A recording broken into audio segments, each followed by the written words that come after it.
Hello, everyone, and welcome back to A Better Life, New York. I know it's been a long time since we've done one of these podcasts, and I apologize. I had been sick, and I probably mentioned it a few times. COVID, Bell's palsy, bad back, injections, flu, and finally starting to find my way out. And luckily today, we have someone with us today, Jack Stanley, quite a quoted historian. Today's topic, though we've talked about other assassinations, we're kind of going to view back in time and to the Lincoln assassination and the events leading up to it and the events after it, and probably make some parallels to today, because a lot of that stuff seems to be going on at the same time where there's this wide division, but I don't think anything was wider in American history, Jack, right? Other than the division over slavery. So I don't know where you want to start. You want to start with the Missouri Compromise, or you want to go a little Well, sooner than I think that? I might be a little too early, but Right. but let's kind of just start. First off, one of the most fascinating things about Abraham Lincoln, and I want to move some of this stuff around. These are some books here. Is this book right here? And I think this tells an awful lot. I think this is readable, isn't it? Can you see it? I can't. You can't. Maybe Okay. we will when it's in final form, but I'll right now, no. open it up and put it this way. This is the political textbook and encyclopedia of 1860. Wow. If you want to know what the world was like or what this country was like, this massive book covers all the various subjects. There's only one person missing from the book: Lincoln. Not a single word about Lincoln, which I find really quite fascinating. That 1859 is when this was written for 1860, and he was so unknown. He was basically not talked about much at all, maybe in local areas more toward Illinois and whatever. But in 1860, when this book was already out, all of a sudden he started to become a major force in his speeches and his talks. Speaking at Cooper Union, I remember I was at Cooper Union in 2007. One of the individuals I was very fortunate to speak to on the phone was, can't think of his name right now. Oh dear. I'll skip that. I was there for a very important meeting, a funeral, and President Clinton was there. And he was standing at the lectern, and he was banging on the lectern saying, "Lincoln spoke here. Lincoln spoke right here." And he was so excited about it when he was speaking, and it was really quite fascinating. But the thing is that Lincoln really became a force starting in 1860. His speeches, the debates with Douglas in 1858, of course, gave him some recognition, but it kind of faded after that. And then in 1860, when the Republican Party was starting to really become a viable party, we have to remember it had been founded just like 5 years earlier. Right. And you had Lincoln running. It really caused quite a stir because, first off, there were so many factions going on, as we both very much realize how fractured the country was already. I've got books of all kinds, basically covering the period of 1850 to 1870. And this series of books, all different types, cover a good deal of what was going on in the contemporary view. And it's really quite fascinating as we go through time, how the views have changed, how the understandings have changed, how Lincoln has changed. Lincoln was greatly hated during his lifetime. Lots of people couldn't stand him. The South couldn't tolerate him. In the North, they had trouble with him. He was arresting lots of newspaper editors and lots of people who were pro-Southern and basically removing the writ of habeas corpus and therefore just tossing people in jail and throwing the key away. Well, there was an assassination plot prior to him even taking office, wasn't it? Yes. The Golden Circle or something, whatever. I don't know all that much about them, but I know they were pro-slavery, Southern, something to do with the whole lower hemisphere, right? Yeah, there was, and you know something, it was discovered by a spy. Her name was Kate Warrens, and she used to go to Southern groups and whatever, and she had a great Southern drawl which she would use, and she would basically talk to everyone and hear all the scuttlebutt of what was going on.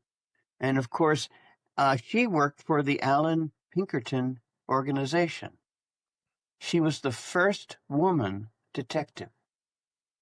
And she's the one that discovered it and brought it to the attention of Pinkerton. And then, of course, they had that whole scene coming into Washington, D.C. in disguise.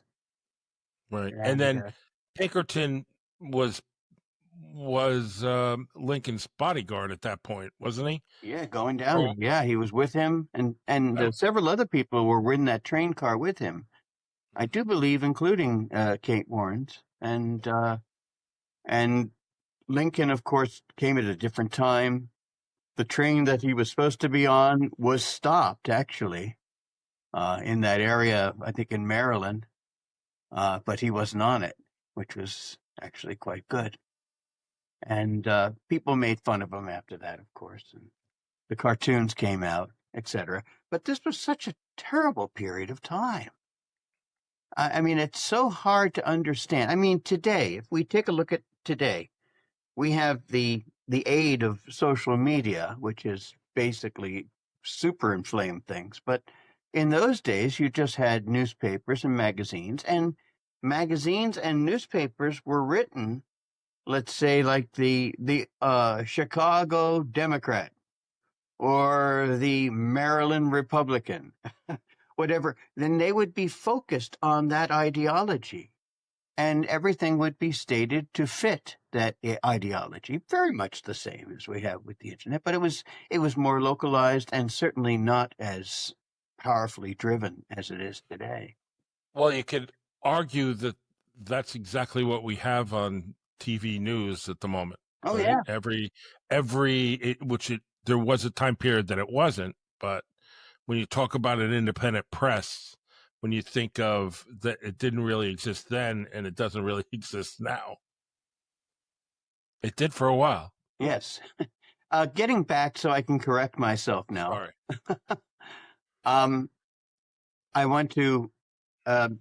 I was at the memorial service for Arthur Schlesinger. Oh, right. Yeah, Arthur Schlesinger passed away in 2007, and I was fortunate to be able to go to it. And I was able to talk to him on the phone and talk about Kennedy administration a little bit and other presidents and stuff. At that time, there were all these interesting people that came to Cooper Union and spoke, including Bill Clinton, Edward Kennedy, Lauren Bacall, and a bunch of other folks. It was really quite an amazing event. But Lincoln, getting back to him, is an amazing subject. He's so many different faces. He's covered by so many different opinions. He's covered by various historians in very different ways. True. You bring up a subject and you can do pro and con with Lincoln quite often. You know, as we were talking about before we started this, and I think I'll bring it up right now so we can talk about it, and that is the Corwin Amendment of 1860. And of course, that was the 13th Amendment to the Constitution. It had been approved by the Senate and the Congress, and it was off to the states to approve. Now, the thing is, what was it? It was basically to recognize slavery where it existed and to make irrevocable the removal of slavery from where it now exists. Now, Lincoln even mentions this in his inaugural address, but he's a little coy on it. He knew everything about it. Seward had come and briefed him. Seward's people came and briefed him. Lincoln read everything, but in his inaugural address, he says, I hear there is a new amendment to the Constitution. I don't know of its name, something to that basic, I'm paraphrasing. And he said, but I am in full agreement with it, that it basically makes things right and irrevocable in the area of servitude. They didn't use slavery. Right. So just to quote how they spoke about it in the original text of the amendment, says, no amendment shall be made to the Constitution which will authorize or give the Congress the power to abolish or interfere within any state with the domestic institutions thereof, including that of persons held to labor or service by the laws of said state. Yeah, they never really mentioned the word slavery. No. They spell out the institution pretty well. Yes, they do. And it's a fascinating thing. Think about this. Had that gone through a few months earlier, it could have very well have become the 13th Amendment. I don't know. Yeah, because it had passed 4 states already. We had run in, they came up with this great solution. It will take a free state with a slave state, right? Somewhere along the line. Yeah. And then as states come in, and then they wouldn't have a slave state. So like in Kansas' case, they make it a slave state, which is totally divided. And they have a civil war itself inside the state of Kansas. Yes, indeed. And the phrase, I'm sure you've used before, bleeding Kansas, which is what it was called at the time, where people were fighting. So think about this. It isn't just North and South. It's individual states that are coming on at the same time.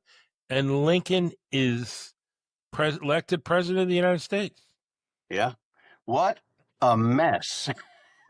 If you think about it, I mean. Sound familiar, everyone? What a mess. You have to think with Kansas, the interesting thing, I always like to call it to my classes years ago. I used to call it the pilot plant for the American Civil War, because basically that's what it was.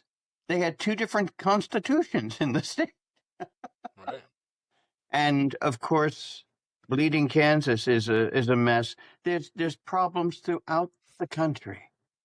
And of course, a lot of it goes all the way back to the Compromise of 1850. And, you had the Fugitive Slave Act.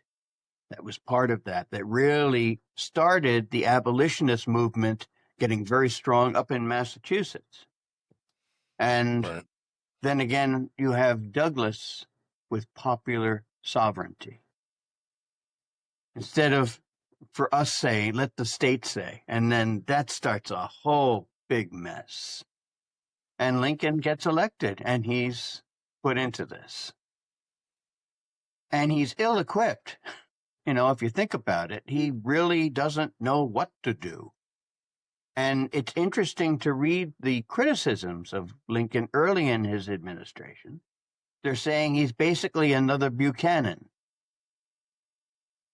Because Buchanan, his statement was that according to the Constitution, it's illegal for a state to leave the Union, but it's also against the laws of the Union to force the state to stay in it, which is just going around in a great big circle. Right. The theory of the perpetual union, I think that's Madison, right, from the Yeah. Federalist Papers, is it? So, Yes. yeah.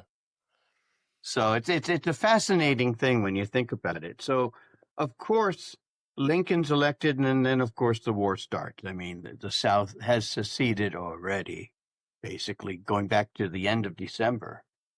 They start, and then in January and February come March and April, then we get all the way up into Virginia.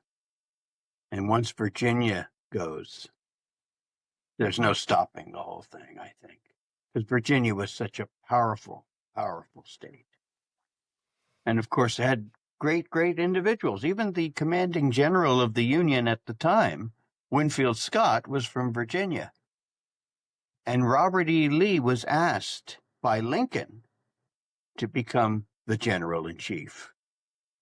And it is a fascinating interchange between Scott and Lee, where Scott brings Lee to his office and tells him that he should become the general. And Lee basically says, I'm going to resign my commission and join the South.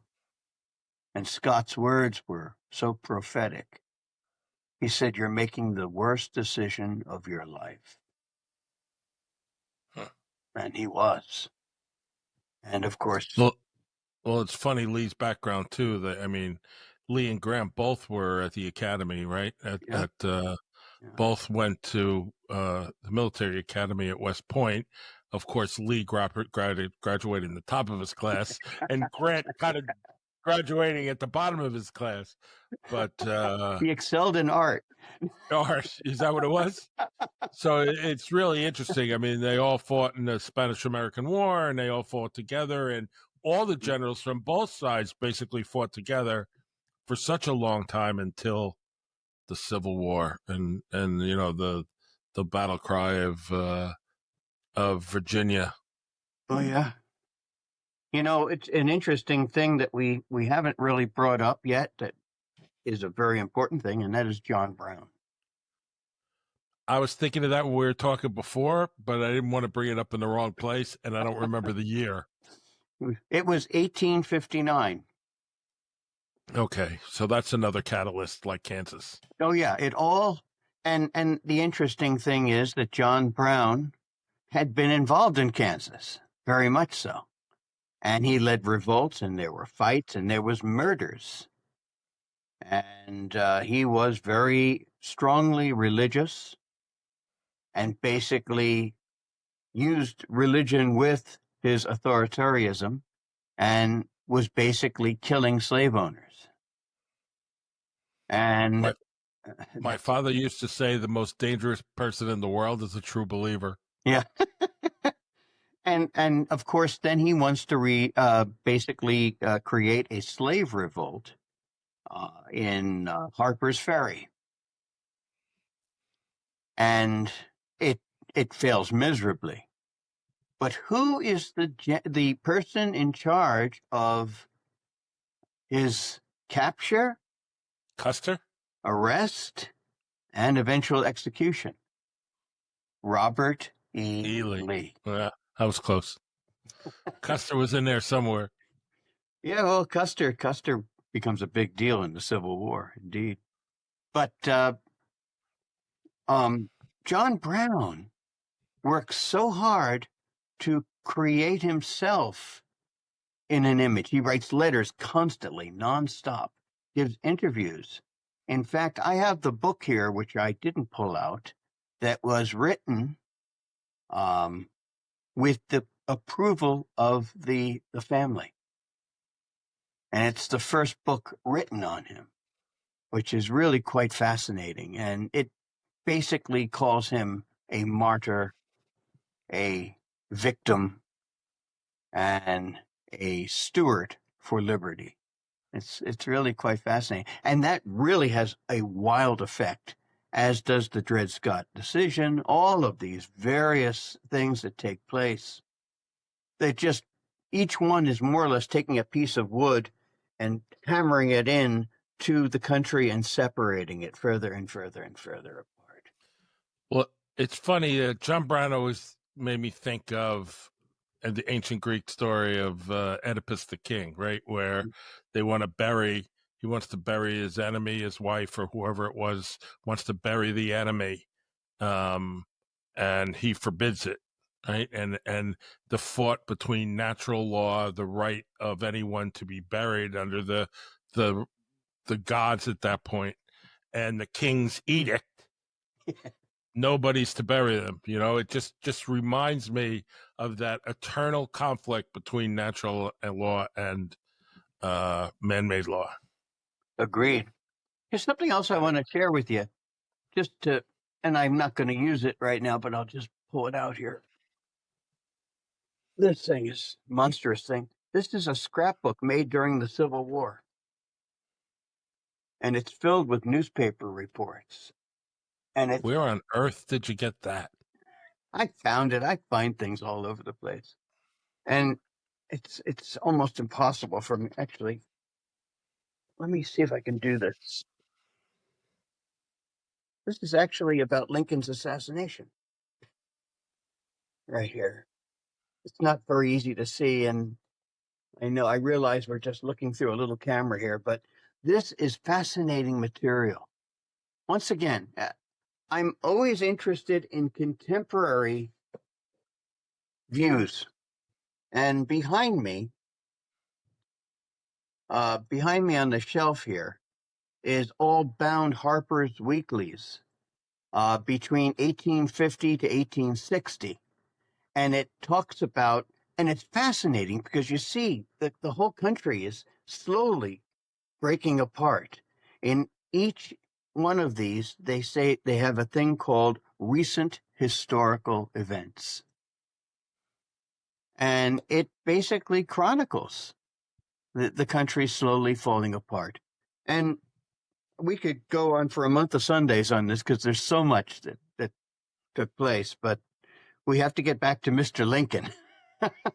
Because otherwise I'll start on a tangent about everything here. And the tall guy with the funny hat. Yeah. We get rid of some of these books here. Now, Lincoln gets elected, and not by a majority, of course. The Democratic Party splits 3 ways, and that guarantees Lincoln's going to win. I mean, anytime a party splits, it more or less guarantees that the other will win. And he is president, and the country is only half. In fact, he wasn't even on the ballot in the southern states. I mean, it was only the North that elected him, basically. Now, an interesting thing also, a lot of times we just talk about slavery, and slavery is a major, major issue. People always say it was about states' rights. Well, let's look at it this way. Weren't various states approving of slavery and other states not? And so, I mean, a lot of the arguments about states' rights were still over slavery. And it was also over tariffs. Lincoln was very, very big into the Henry Clay and the American Plan, which was all about internal improvements and high tariffs. And of course, what was the South's major business? Cotton. And who were the buyers of their cotton? All of Europe. England, France, and the North as well.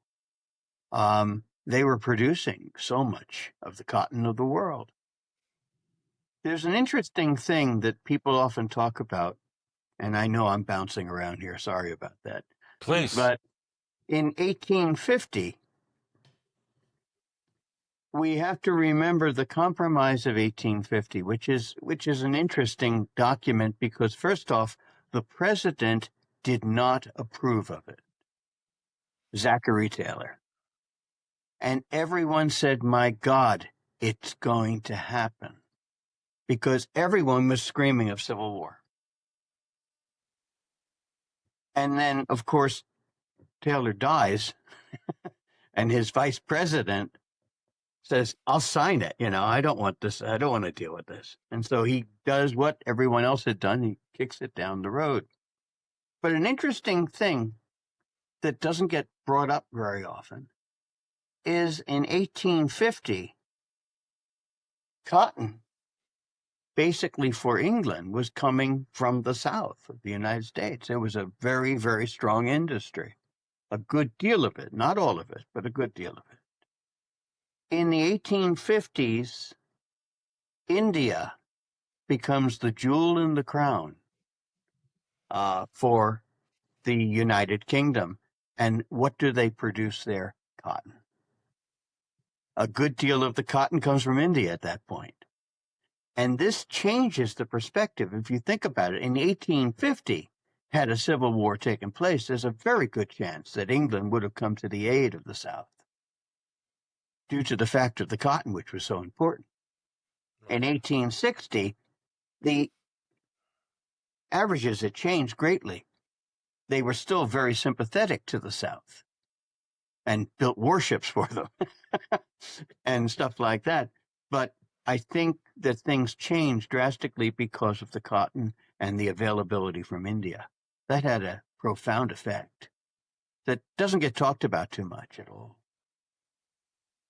No, you see the opposite being talked about, that basically most of the it's just agriculture in the South, and it's just cotton built on the backs of slaves, right?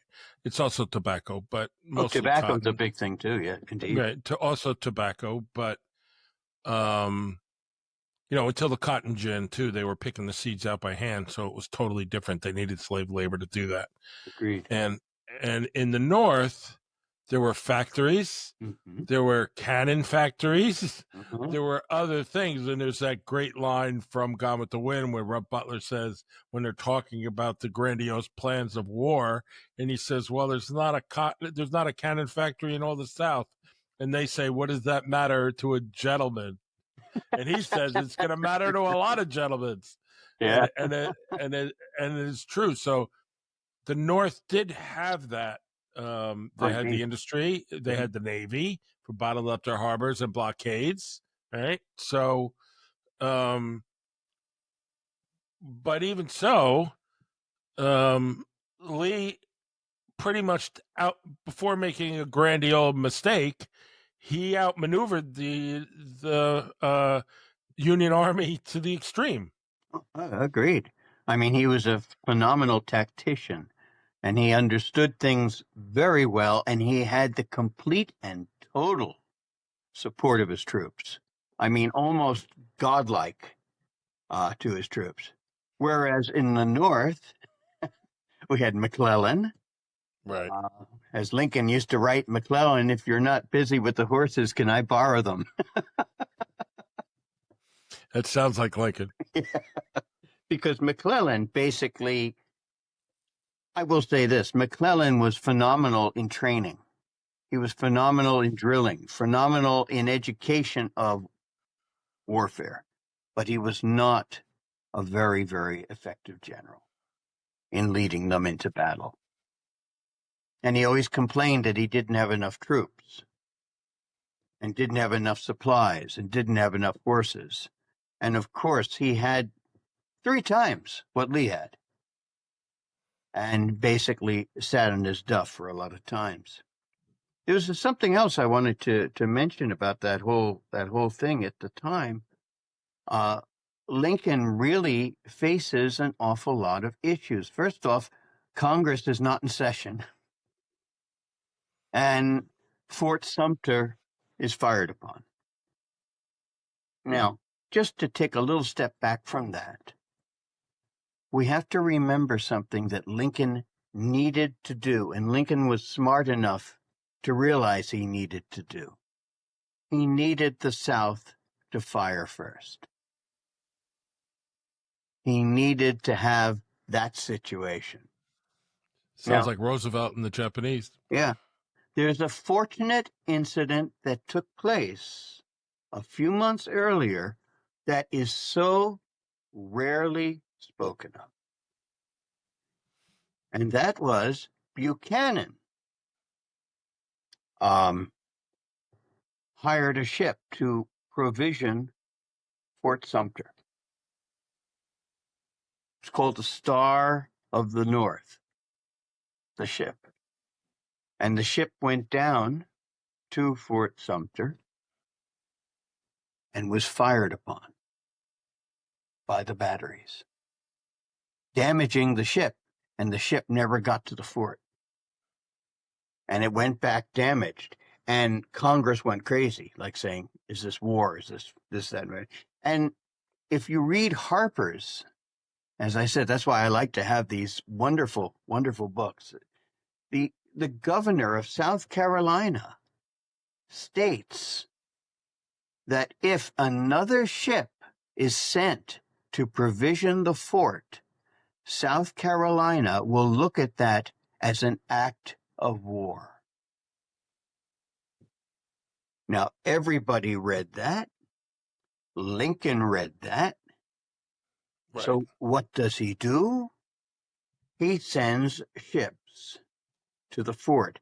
Not only does he send the ships, but he also sends a direct telegraph message to the governor of South Carolina telling him he's sending ships.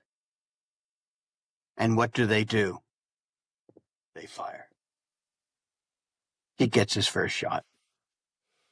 And then they secede, right? Well, they had already. They already seceded? That was already. This was April of 1861. And when was the amendment? When was the 13th Amendment, the original 13th Amendment? When was the Corwin Amendment?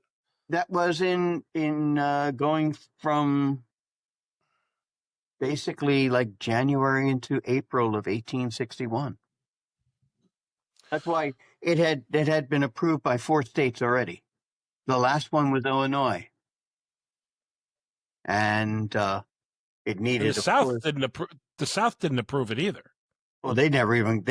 I don't even think they paid any attention to it. They were looking at it as a foolish measure at this point. The damage had been done already. It was sort of like, talking about saving the Titanic from an iceberg after hitting it. The damage had been done. And so the war starts, and he has his first shot. And he uses that as the North has been attacked. And then, of course, he puts in a call for troops, basically declares war without the approval of Congress, which is an interesting thing. And, of course, the war begins. And it doesn't begin well. As we mentioned before, the North had all of the various industries. We had something called the fall line that doesn't get talked about too much. And what is the fall line?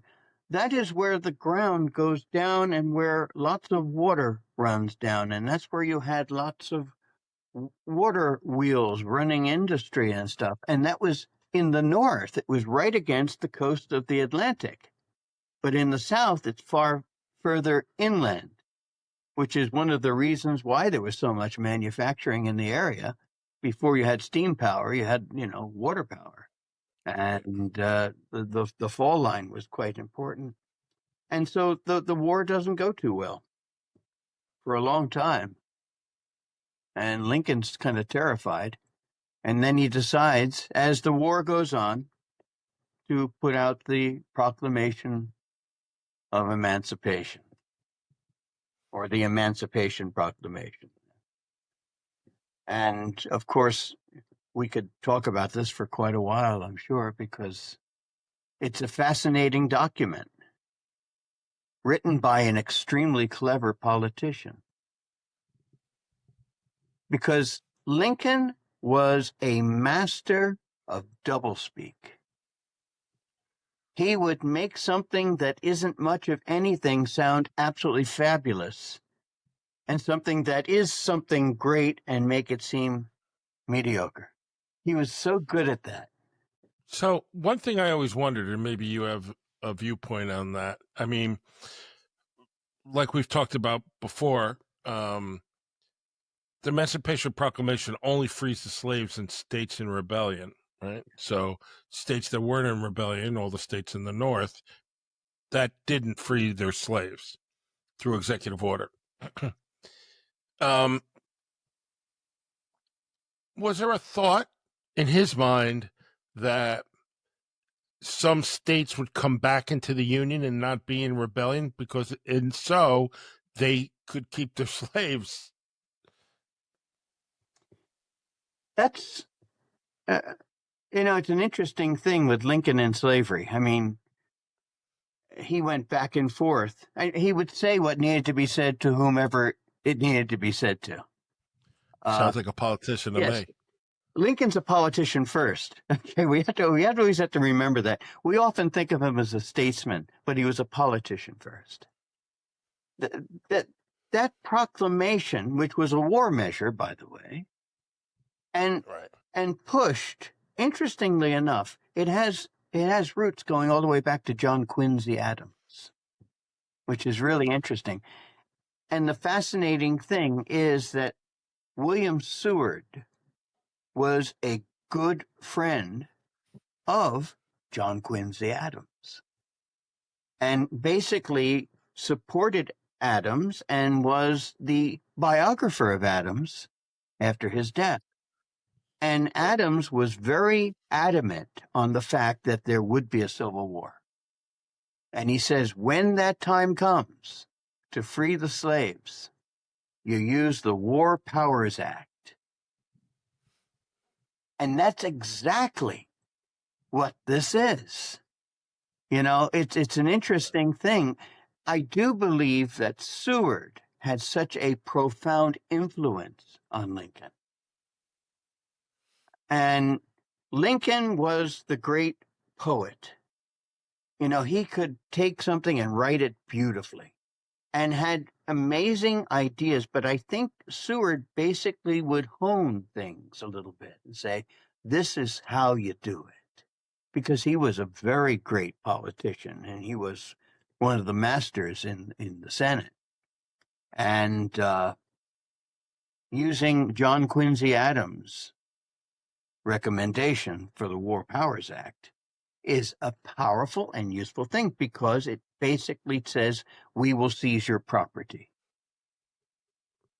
And that means your guns, your equipment, and your slaves. You call them property, we will confiscate it. And of course, that War Powers Act does not affect the North, and nor does it affect the border states, which had slaves. He didn't dare do that because he knew if he did it for the entire North, they would probably join the South. Because they were fighting over something, they weren't really fighting over slavery. They were fighting over union. And one of the interesting points of that proclamation is it was only in effect as long as the war was in effect. So if you think about it, by the time of the end of the war, it's no longer in effect, which doesn't mean much at this point. But if you think about it, until the 13th Amendment, number 2, comes out in December of 1865, slavery was basically legal again. Right. Which is an interesting thing. And New Jersey was the last state to finally give up on slavery. Right. Well, I think we had that conversation before. The Mason-Dixon line of where the slavery line was at, and the bottom of New Jersey, as well as bottoms of parts of Pennsylvania, were below that line. And there's a famous law review article that says there were 18 registered slaves in southern Jersey at the time of the Civil War amendments, 13th, 1865. Yeah. Here's a fascinating booklet also as well. This is the census of 1860. Wow. And it's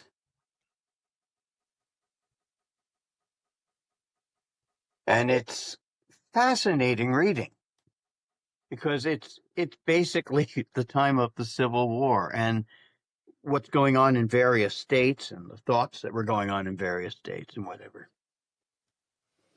How they describe people, because I've seen those in the South, how they describe these other persons, as you may say, and the names they use, and a lot of different ways of characterizing human beings, whether they were slaves or others. Oh, it's really kind of horrid. I mean, it's awful. But the Civil War goes on, which we can kind of fly by because it would take, if we start dissecting things, we'll be talking for till tomorrow. But And then some. And yeah, it's a fascinating subject. This is something else I wanted to pull out just to show you. This is an individual. And once again, it's a little hard to see, I guess. But this comes out in 1863. This is a congressman from Ohio, the Honorable C.L. Vallandigham. Quite a name. And he is totally against Lincoln's actions. He is for basically letting the South go. He's pro-Union, but he's also anti-Civil War. And Lincoln has him removed from the country. Now that sounds like Lincoln. It's a very interesting story. And Vallandigham is basically, they send 180 troops to get him from his house. And it's under the control of General Burnside. And he's sent over to the South, but the South says, we don't want him. And so then he's sent to Canada. He becomes a man without a country. It's an interesting thing. So when did, and I don't know this, I'm sure you do, when did Alexander de Tocqueville come to America and write his book? What was it? On America. I mean, it had to be in the middle of the 18th century somewhere, whether it was 30, I 40. think it was, what was it, in the 1830s, 1840s, I think? Yeah, it had to be around that period now. And him being a French aristocrat, he was, right? Wasn't he an aristocrat? Yeah. How his views on slavery, I just don't remember. And I read a lot of de Tocqueville, but I don't really remember. It's fascinating reading what he sees. On America, I can't remember the name of the book. I think, and I might be wrong here, and I'm sorry, but I think it's somewhere in the 1850s. Yeah, he died like 1860 or something like that. So it had to be before that. Yes. Sorry, I digress again. No. It's my limited knowledge of things. Oh no, you have a lot of knowledge. Don't. You know so much about this stuff and the law, of course. But this whole thing by Vallandigham, this is a fascinating chapter in itself. And it would be fun to do a talk about him sometime. Okay. I'm in. I'm always in. I never say no. Now, of course, these are things, as for me, I always liked, as I said, I like to look at contemporary writings and stuff. And I've got various issues of things like this. These are all, and once again, unreadable. Let me open this toward the front.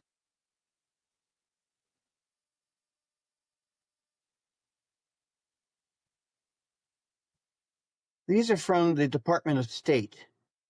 And these are all various messages and statements from the president, from Seward to various countries during the Civil War. The Seward was Secretary of State? Yes.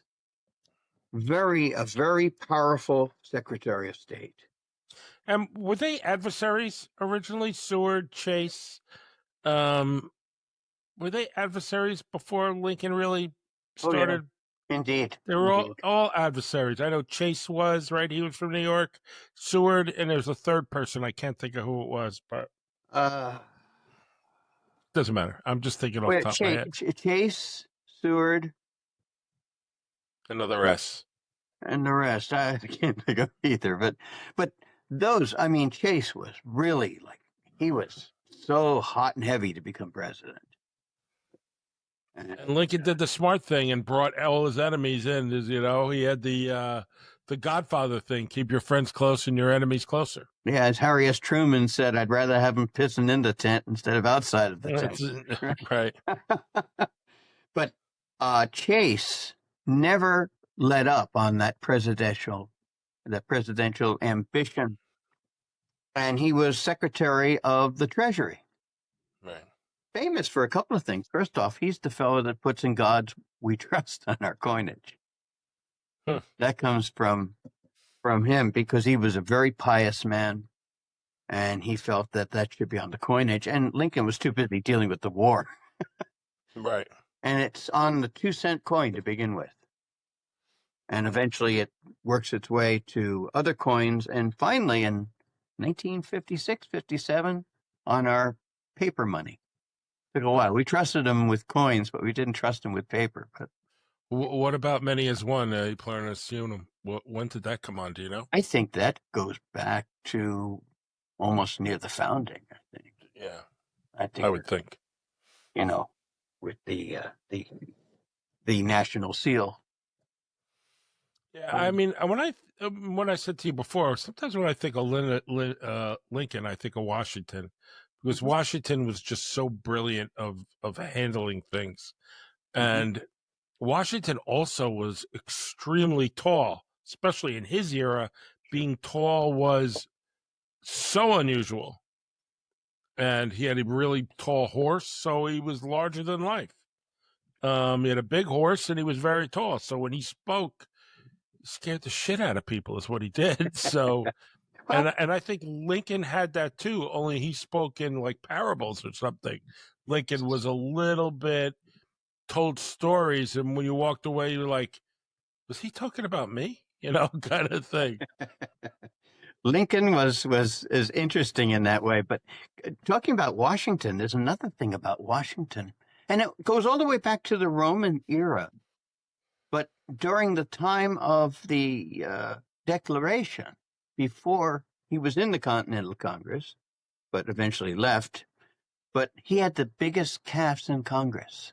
The size of your calves was also a sign of your integrity. And people would always display. If you notice, so often you'll see the calf displayed in images. Yeah. And the size of the calf meant everything. Washington's calves were enormous. And he was just a big guy. He was tall and kind of large. And he stood out in the crowd. And to a degree, very much like Lincoln, he has gone through a pasteurization process where we kind of removed. But he had a little P.T. Barnum in him too, like he had his uniforms custom made, even though he wasn't the head of the Continental Army, the general, and he used to wear them to the Continental Congress or whatever when he. I mean, it was a little bit of like we talked about Edison in our other podcast. A little P.T. Barnum. Lincoln had it. Washington had it. Mm-hmm. It's that cult of personality. Is really what it is. Of course, Washington was in Congress saying, "Me, I mean, I got it. I have a horse already. You know what? To buy me a uniform, and the person that does nominate him, of course, is John Adams, right? And of course, Washington becomes the star, much more than the star than Adams ever envisioned. But so, getting on with Lincoln. Lincoln, of course. Yeah, I can get sidetracked on Washington. I know we can. It's easy to do because there's so many stories, and there's so much fascinating stories about Lincoln, Washington, about every president actually. But in the Civil War, and by the time we get to Gettysburg, which is to some people, and it's interesting. You look at some historians, and some historians say that the changing point of the Civil War was Gettysburg. Some say it wasn't. Some say it was 1864. But I kind of think that Lee, who was not at all in good health, he had a heart attack. I didn't realize that. And also, he was suffering from severe dysentery. And also had I forget, was it a displaced arm or something from falling off his horse? He was not in good shape. He rode to Gettysburg riding on a donkey. Okay. Things had changed quite a bit. He was not riding on the horse because he had to stay low until he could get off because he was not feeling well. And he was constantly running to take care of dysentery. So he wasn't at 100%. And, when we get to the point of Pickett's charge, which it's questionable whether he was working on all cylinders there. I mean, that was just a destructive thing. And you really get that when you walk through Gettysburg and you walk down Pickett's charge and you walk to where that fence is. And I was very fortunate to be taken there by a phenomenal historian. And they sat down and explained for 3 days we did it. We did Gettysburg. And it was a tour de force. It was fascinating for me. And he said that they reached that point where they were about 1,000 feet from the Union, and they had all their cannon lined up.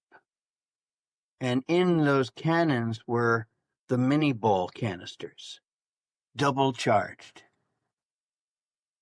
And then they fired. And he said, all you saw was smoking shoes. Just wipe them out. It's horrific. I mean, it was an amazing thing.